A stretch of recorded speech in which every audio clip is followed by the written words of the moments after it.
সবাই মিলে সারাদিনের জন্য ৩০০ ফিট গিয়ে কি কি করলাম, কি কি খেলাম, কেমন মজা করলাম তাই থাকবে আজকের ভিডিওতে। আশা করি আপনারা সবাই ভিডিওটা অনেক বেশি এনজয় করবেন। হ্যালো অ্যান্ড আসসালামু আলাইকুম এভরিওয়ান। ওই দিন আমরা সবাই মিলে প্ল্যান করলাম যে আমরা অনেকক্ষণের জন্য ৩০০ ফিট নীলা মার্কেটের ওই সাইডটায় যাব। সো প্ল্যান অনুযায়ী আমরা দুপুরের সময় বাসা থেকে রওনা দিয়ে দিলাম। সো আমরা দুই গাড়ি মিলিয়ে ৩০০ ফিট যাচ্ছিলাম, যেহেতু আমরা অনেক মানুষ ছিলাম। মেইনলি বর্ণ দেশের বাইরে থাকে ও বাংলাদেশের ৩০০ ফিট এই পূর্বাচল এলাকাটায় কখনো যায় নাই, তাই ওকে দেখানোর জন্য আমরা সবাই মিলে প্ল্যান করলাম আজকে আমরা সারাদিন ৩০০ ফিটে এনজয় করবো অ্যান্ড ৩০০ ফিটে কি কি পাওয়া যায় ওকে খাওয়াবো। সো যেই কথা সেই কাজ, আমরা সবাই মিলে চলে এসেছিলাম পূর্বাচল ৩০০ ফিটে। সো এখানে এসে আমরা সবাই মিলে অনেক বেশি মজা করি।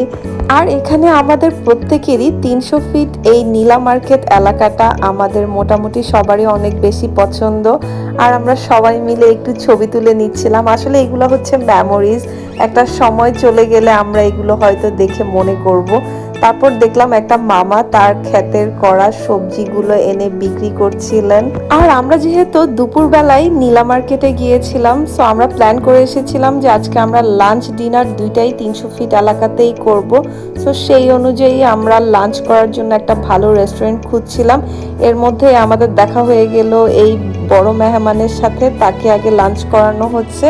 এবার আমরা নিজেরা লাঞ্চ করার জন্য একটা হোটেল খুঁজে নিয়েছি, এই যে বরিশাল হোটেলটায় আজকে আমরা লাঞ্চ করব। এখান থেকে ভিউটা মাশাআল্লাহ এত সুন্দর ছিল যে ভিউ দেখলেই পেট ভরে যাবে। তা তো হয় না, পেট তো আর ভিউতে ভরে না। আমরা ওখানে বসে খাবার অর্ডার করে দিয়েছিলাম, ওদের ওখানকার চাপটি পিঠা আর হাঁসের মাংস। তবে আমরা যেহেতু অনেকজন ছিলাম তাই অনেকেই হাঁসের মাংসটা পছন্দ করে না, তাই তারা অর্ডার করে দিয়েছিল গরু মাংস আর মুরগির মাংস। এই হোটেলটায় আপনারা আপনাদের পছন্দ অনুযায়ী গরু মাংস ইভেন মুরগির মাংসও পেয়ে যাবেন। তবে আমার হাঁসের মাংস অনেক বেশি পছন্দ। আমি অর্ডার করেছিলাম চাপটি পিঠা আর হাঁসের মাংস। ওদের ওখানকার হাঁসের মাংসর প্লেট ছিল ২৫০ টাকা আর এক একটা চাপটি পিঠা ছিল ২০ টাকা করে। আমরা সবাই মিলে অনেক মজা করে লাঞ্চ করেছিলাম। ওদের দোকানের প্রত্যেকটা খাবারই অনেক বেশি মজার ছিল। তার থেকে বড় কথা, এই দোকানটা অনেক বেশি ক্লিন ছিল। আপনারা গেলে অবশ্যই এই দোকানটায় খাবার খাওয়ার চেষ্টা করবেন। বলেছিলাম না এখান থেকে ভিউ অনেক সুন্দর। দেখেন কত সুন্দর বিকাল হচ্ছিল আর আমরা বসে বসে এনজয় করছিলাম। তারপর আমরা ৩০০ ফিট নীলা মার্কেটে এই গেমটা দেখে এটাও ট্রাই করেছিলাম, বরাবরের মতোই কিছু পাইনি। তারপর সন্ধ্যার আগ মুহূর্তে দেখলাম এখানে একটু পার্ক টাইপের আছে। মেনলি আমরা এখানে এনজয় করতেই এসেছি আর সবাই মিলে প্রত্যেকটা রাইড এনজয় করছিল। এই রাইডটা এত ভয়ানক ছিল, আমি জীবনে একবার উঠেছি, এরপরে আর কখনো উঠি নাই। আর এই যে আমাদের বর্ণ, ওর কিন্তু অনেক ট্যালেন্ট, ও ওর হিডেন ট্যালেন্টগুলো প্রত্যেকটা ভিডিওতে এক এক করে দেখানোর চেষ্টা করছে। এই যে ও কত সুন্দর জাম্প করতে পারে, এটা আমি আগে দেখিনি। ও এই প্রথম আমাদেরকে এই জাম্পটা দেখাচ্ছিল। এক পাশে দেখলাম একটু মেলা টাইপের কয়েকটা চুড়ি দোকান অ্যান্ড জুয়েলারি দোকান বসেছিল। সো আমরা একটু দেখছিলাম।